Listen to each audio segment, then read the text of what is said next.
Come on, babe. She's like, hi. Why are you laughing? I don't know. I laugh because I could just tell every time that Michael drags you in here, you're like, okay, here I am. I'm here. Say hi to the believers. Hi, believers. It's been why haven't you been on the podcast in a while? Because you're all about Paul. You don't care about me anymore. Well, Paul ditched me. He wouldn't come and have a drink with me Saturday night after the fight. That is a cardinal sin in Michael's book. I know. Sadly, Rebecca, Uros Medic. Remember we saw Uros? I do remember. Hi, how are you? Hi, how are you? Good to see you. That was a random meeting. Okay. But I'm sorry, we have a guest, Rebecca. Time for you to leave. Yeah. Get out of here because we have the one, the only, the doctor, the man of culture. The man of culture. The knockout artist, one of the most violent men in all of mixed martial arts. And that is not a joke. A 100%. Let's go. Kill or be killed. Live by the sword, die by the sword. Paul, what else have you got? I don't know. Hey, I'm ready to fight again. Like, you cannot just hype me up like that. Like, we're about to fight somebody. Somebody's going to get their ass beat right now. Hey, Uros, thanks for joining us, man. I was sitting on the plane. Uros walks on, and I was like, oh, shit, podcast. And then, of course, like the true gentleman that he is, didn't hesitate for a single second. Uros, man, wins don't get much bigger or better or more impressive. Jeff Neal's a really tough guy. We all know that. You know that. We'll get to more about you in a minute, but talk us through Saturday night, man, because that was spectacular. Thank you. Thank you guys for having me. Thanks for inviting me. I mean, you guys, as many of these fights I had, you guys have been in the octagon, either watching or commentating, or you guys have some credit with all of my interviews that I've done because you guys asked the right questions and you stood there next to me. So thank you for that as well. Saturday night, I mean, I'm still processing it. Obviously, a lot has happened. I think the effect of having a word with the president played a bigger role I wanted to ask you about that. than anything else. And yeah. Just explain that for everyone watching here. Tell that story, please. So I'm sorry to interrupt. Yeah, no, it's all good. I mean, I'm still blown away with everything that happened. I have asked for some help with immigration in my post-fight interview, as some people may have seen.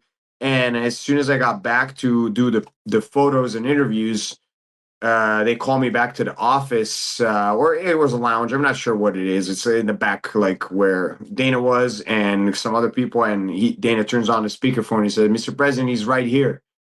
And Mr. President just starts congratulating me. And he said it was a good fight. And then Neal is a tough cookie. And I just knocked him out. And I back some power. And I just I was just blown away. I could have expected many things, but I would not expect to just have a word with him like that. And I said, "Mr. President, I love you. The Serbians, we love you. We always have. You've married one of us. The first lady is Slovenian. That used to be one country where she grew up and where even, I mean, when I was born, it already was kind of separating. They're all going for themselves. Slovenia became a country, Croatia, all of that, and ex-Yugoslavia kind of fell apart. But First Lady speaks Serbian fluently and understands it. And I've seen interviews where she talks to people in Serbian. So, you know, looking at her growing up, knowing who she is, and then obviously she was married to Mr. President, it feels like one of us, you know. So I just told him that we just loved him, and I thanked him for the opportunity to be in this country and everything that, you know, people do here. It's absolutely amazing. I've had the most amazing time in these past 11 years, and I get it that immigration is not an easy thing. It's just complicated, a lot of bureaucracy and politics and just a lot of paperwork and a lot of hands that paperwork has to go through to reach the end point. Yeah. Anyways, he said, "Hey, you are good to go wherever you need to travel. Your gates are open for you like they are for President of the United States." And I'm like, I don't even know what to say. I'm just like, yeah, somebody needs to pinch me because I don't know what to say, you know. And I just said, thank you so much. And I said, I'll be ready for whatever you guys need me, whatever you need me. So we're going UFC Serbia, UFC White House, whatever. I'm I'm all in, you know. I don't even know when the UFC White House is. I know it's coming up, but I'm not sure when exactly it is. It'll be in June. I think the end of June. In June, okay. Well, that kind of the time frame doesn't really add up with Serbia, because Serbia is usually be like August, September. So if I did fought in June, it'll be a little harder to get in again in Serbia in August. Well, maybe not. It's already 3 months, June, July. Yeah, we'll see. Whatever they say, I'm always game, man. I've never said no to a fight. I've always said, like, let's do it as long as I'm healthy. I have had a couple of injuries that hadn't stopped me from fighting. But early on in the career, I have fought a couple of fights where I was hurt, and I told myself I'm never going to do that again. That's not worth it. Now that we reached the top 15, I'm going to do everything in my power to stay maximum health and wellness, and just keep training really hard because at that point you're 3 fights from the gold. You know, three good fights on a good day. On a good day, you could jump in on a right notice. You will be there and make another statement, and people will recognize it. And one other statement after that, they're not going to be able to deny me. Like not me because I'm just a guy, but anybody. If you find yourself in a situation, you capitalize and you say the right things, you call the right people. I mean, shit, we've seen it last Saturday. I just launched myself into top 15. Yeah, sorry. I wanted you to tell that Donald Trump story because it is kind of incredible. But take me back to Saturday night. How did that feel? Jeff Neal, was that the plan? It seems like it's always the plan. I'm sorry, Paul, you get the next question. I'm hogging it. But yeah, Saturday night, Jeff Neal, you just knocked him out in 1 minute and 19 seconds. Yeah. I mean, at this point, I don't think anybody should be surprised that I knock people out in 1 minute. Like, it happened in most of my fights, you know. The first exchange, we as soon as I get to them, I'm very explosive. I pack a punch. I'm powerful. I know and I believe in it. That's the another add-on to that power is I believe in it. And I know when it connects, it's going to hurt. And even if it doesn't knock him out immediately, I know how to.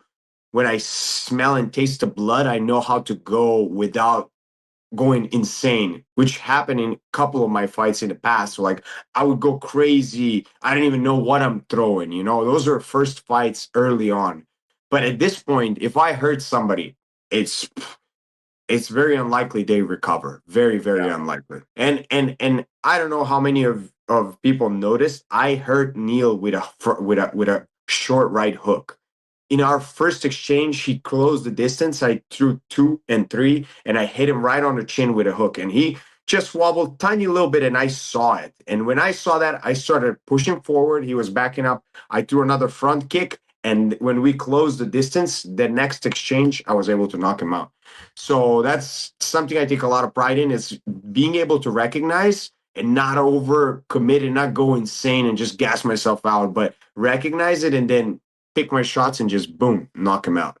Yeah, it was beautiful. And when we watched the replay back too, it was just right on the temple. It was like you didn't even overswing. It was just nice timing, and the speed was on point that night too. And Uros, when you think, okay, the White House, but really Serbia, I know is on your bucket list. We talked to you about it at the fighter meetings too. Is there anybody in that top 15 now that you look at and think, okay, I'd love to fight them in Serbia? This guy, is there maybe even a couple guys who's on your radar of like, fuck, this is who I want to dance with next? Yeah, obviously, Leon Edwards was one of the names that came up to my mind first. Yeah, I mean, I mentioned him in the post-fight interview, and also he is close enough to Serbia. He's in England, and European crowd, they love it, and I know a lot of English people would show up, and I know it would be a good scrap as well, because Leon is an excellent fighter and a former champion, and I think a road that I would like to pave is beating former champions to reach the champion.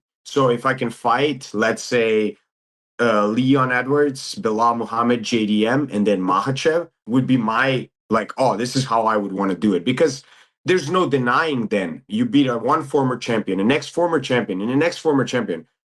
Who's going to tell me no? If they tell me you can't fight for a belt, I'll tell them, well, I don't want to fight ever again then, But there's no denying it. Like, you cannot, if you beat 3 former champions, you cannot deny somebody a championship fight, Yeah. Again, we'll see time frame, injuries, availability, all these factors that play a role.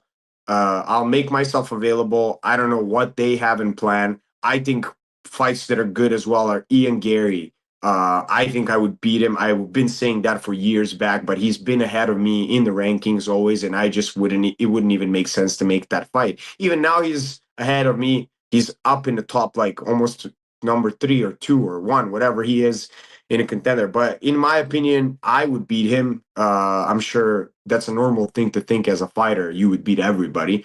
But, I'm pretty confident in my abilities, and I think he would be one of the fighters. And we're similar age as well. I think it would be a competitive fight. Obviously, Pratis is a great fight as well. I think it would be an amazing fight, and I would love that fight for myself as well, if that can put me closer to the belt. He's got a lot of eyes on him, and I think he's an amazing striker, but I think I'm better. I think my exchanges are better. I think I am faster. He might be slightly longer than me, but I've fought longer fighters before as well.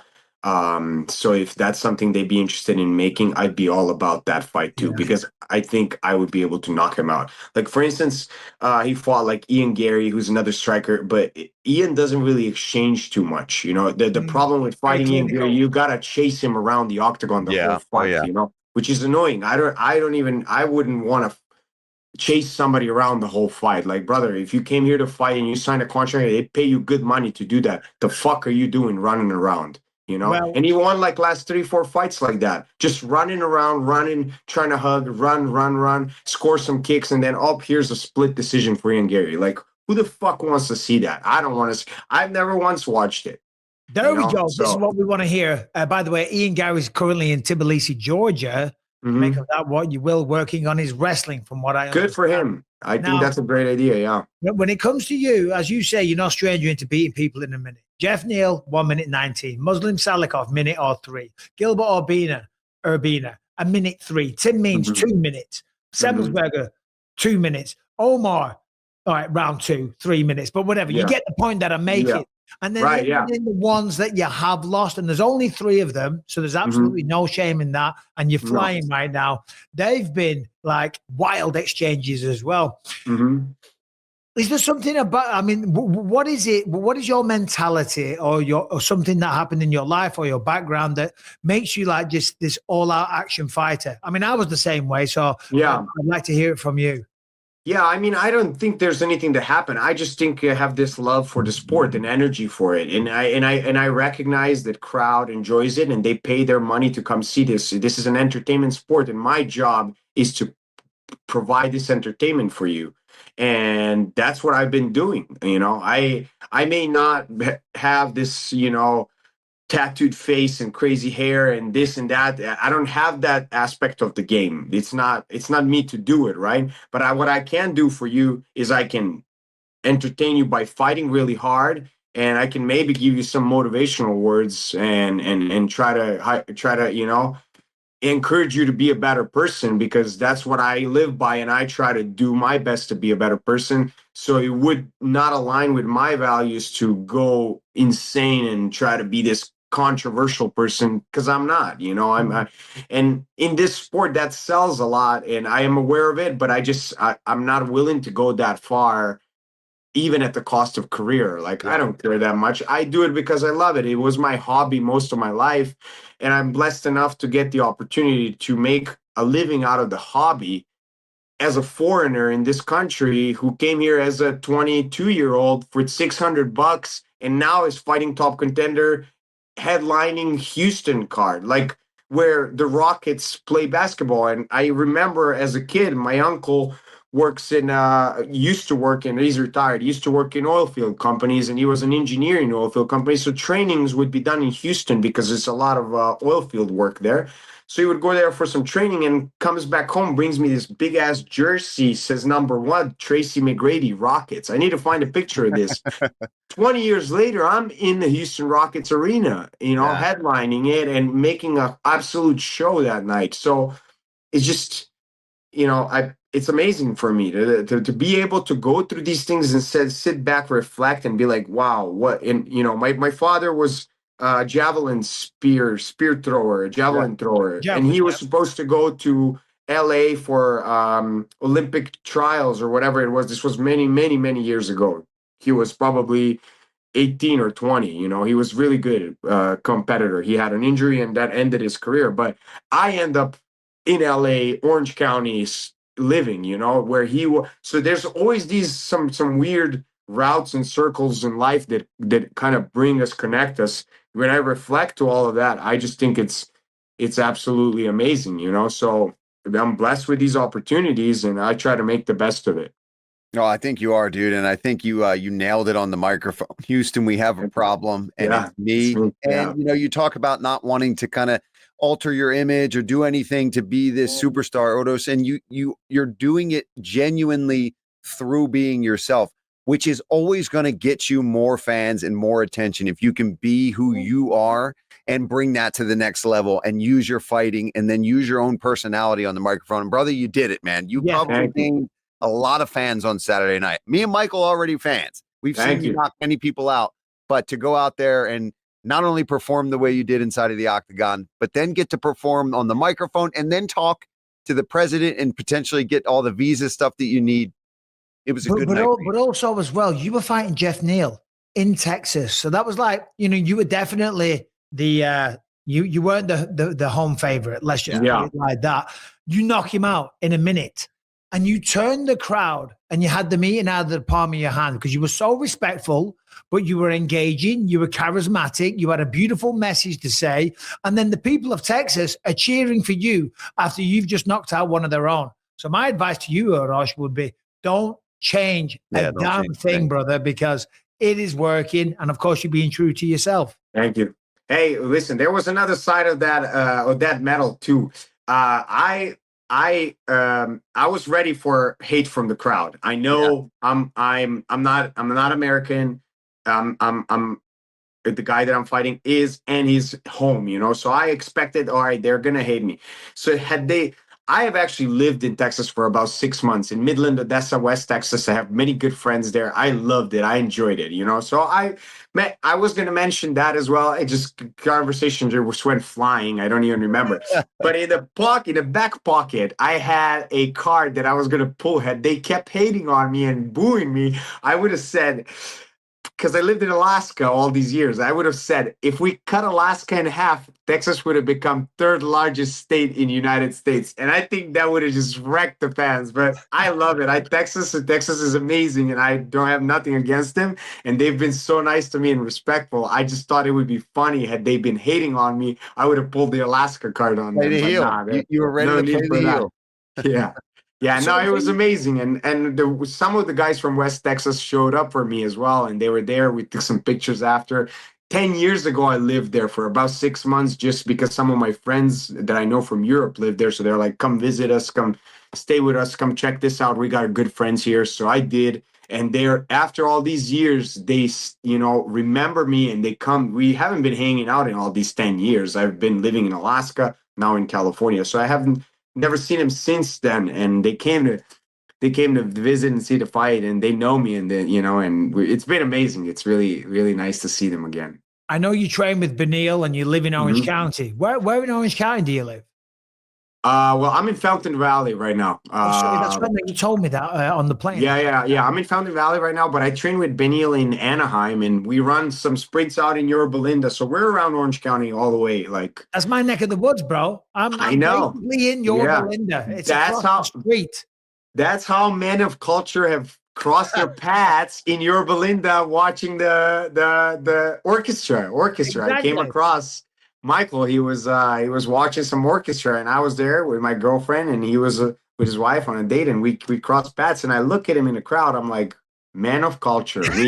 That's, you know, you would think you see a fighter at the fights, which is common, right? But you seeing one at the orchestra or musical, that's different, you know. We fighters were like onions. We have many different layers. We'll have to let you go in a second, Uros, because we also have Jacoby Smith jumping on. Serbia. I think Paul's going to be calling that fight if it does go down. I don't think I am. And I'm very jealous because I'm sure it's a beautiful place. But is there some recommendation? Still come visit. for Paul or even me if I go? And just tell us a little bit about life in Serbia. It's good, man. The social level is way higher than here. Like, as far as people going out, spending time in the bars together, generational friendships, like where I grew up, people have been third, fourth generation friends. Like, I have known their fathers, grandfathers, they've been friends. Most of the friends I grew up with, our fathers went to school together. So there's a lot of that layered, deep friendships, and people are like celebrating a lot there. So there's a lot of eating and drinking, and you can bet there's going to be a lot of that when you go to visit anytime. And there's a lot of good food. So if you guys find yourselves there and I'm there, I'm going to make sure you're well taken care of, and we'll go eat some good food and drink some good drinks. And it's very nice. It's very nice. It flies under the radar. People it's growing fast. Obviously, I haven't been there in amount of years, but it's been growing really, really fast, and people are making more money. Economy is better. Obviously, if UFC is coming to visit, that doesn't happen in that's a good undeveloped sign places. for a city like that. Yeah, exactly. Yeah, it's huge. And then obviously, World Championship amateurs, I think twice already there. The IMMAF or whatever it is. It's huge. And we already are sports fans. You probably have heard of some names in basketball. Serbia is a land of basketball. We have some of the best basketball players in the world, like Jokic, Bogdanovic. I've heard of them, and I know nothing about basketball. Yeah, well, that's the land of the basketball. That's, we have 7 million people, and we play finals in the World Championship against 370 million people, United States, that plays NBA. So that should tell you a lot of, and we have a 100% Serbian team. No outsiders, born and raised Serbians playing basketball against United States that has 370 million people. Like, that's the odds of that in mathematics doesn't fucking add up. Like, that's how good basketball is in Serbia. Compared to everybody wants to come to the United States to play basketball. Eventually they become citizens, play World Championship for United States. In Serbia, it's a lot different, but we do have some good basketball players. That's a fact. Yeah. And what is a classic Serbian dish? Like England, roast beef, Yorkshire pudding is your staple, typical old-fashioned English dish. What is a Serbian meal? A classic? Yeah, you guys are known for your. He was just about to insult the Queen's food, right? I will not have him slander. What do you think? Phone call? 3 weeks later. Were you about to talk shit about British food, Uros? A little bit. I mean, some of the British food made the finest sailors in the world. Well. You mean when we dominated the entire world, the planet? Hey, the Navy, known to the human race, the British Empire. Yeah, that's right. A lot of them did get scurvy because they were out dominating. I guess, yeah. You guys had some of the best Navy. That's a fact. That's why you guys conquered most of the world. It was one of the best navies in the world, if I recall history correctly. Yeah, great food as well. We do. Yeah, but I'm joking. But Serbia has amazing food. Obviously, throughout history of time, every empire that's ever been has fought war with Serbia. And when you fight wars with Serbia, you eventually pick up some of it from it, right? We take some from them, they take some from us. So that created the finest cuisine, in my opinion. A lot of comfort food, lots of meats, lots of mixed meats, lots of veggies. Pljeskavica is a dish. It's like a burger. It's just a lot bigger, and you kind of get to pick your own ingredients that go in it. Like, they'll offer you tomatoes, cucumbers, lettuce, whatever you want. Burger in America is a burger. It comes the same all the time. Burgers in Serbia are slightly different. You get to choose what you want, mayo on it, you want sour cream, whatever, all kinds of things. So there's a lot of that. There's a lot of stew, goulash, paprikash, Hungarian influence from goulash, obviously. Then we have sarma, which is influenced from Turkey. The rolled cabbage rolls with meat, filled with meats. Then down from Greece, lots of lamb. So, in my opinion, the best cuisine, but I am absolutely biased. Of course. Yeah. Northern Serbia has a lot of smoked meats. My father has a smokehouse. He smokes meats almost year round. He's borderline crazy when it comes to it, but he does really good job, and his friends are loving it. They buy it from him. He gives them away. He brought someone he visited. It's the best I've ever had, but then again, that's all I know. Well, Uros, it sounds delicious. I can't wait to go sometime. You've got my number. Keep in touch. Maybe I'll swing by the gym one day. Congrats on everything. I'm sure your father that you mentioned is very proud. I'm sure the country of Serbia is extremely proud of you, and you should be proud of yourself. Thank you so much. Today. We'll talk soon. Thank you so much. God bless you guys. Take care. Thanks, dude. All the best, brother.